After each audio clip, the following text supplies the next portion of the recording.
Good morning, everyone here in Palm City. We're out here today doing a 400 amp service upgrade on this beautiful home here.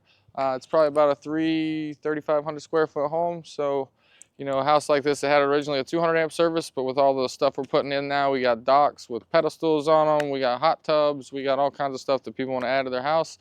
So we're just going to make sure that with the square footage of this home, we got enough power to add all those amenities. So let's go take a look.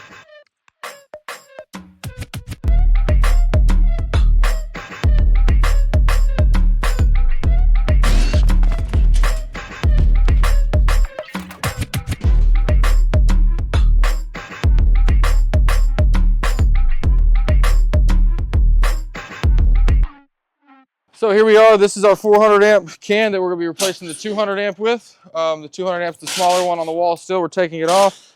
So like I said, instead of just having a single 200 amp switch now, this can will allow us to add an additional 200 amp switch, giving the home a total allotted amperage use of 400 amps.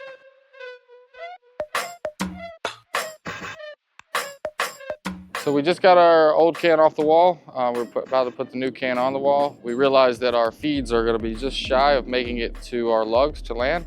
So what we're going to do is we're going to lower these pipes so we can lower the can itself to get a little more slack on our FPL lines, so we can sure everything lands back without having to pull a new feed in from FPL.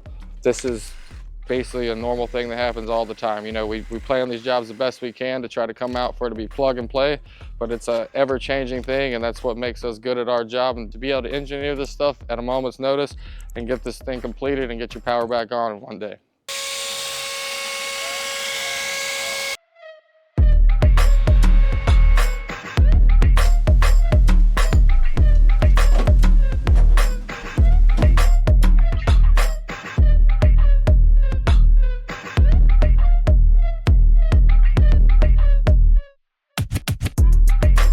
Anytime you're hooking up your exterior aluminum feeders like this, or your service conductors is what these would be, but any aluminum wires basically, you want to make sure it's good practice to use Penetrox.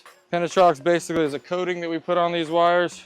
That way it keeps down on oxidation, corrosion of these wires, so they always keep a solid contact. In the field, we like to call this the goat shit. So you want to make sure you got goat shit on your truck.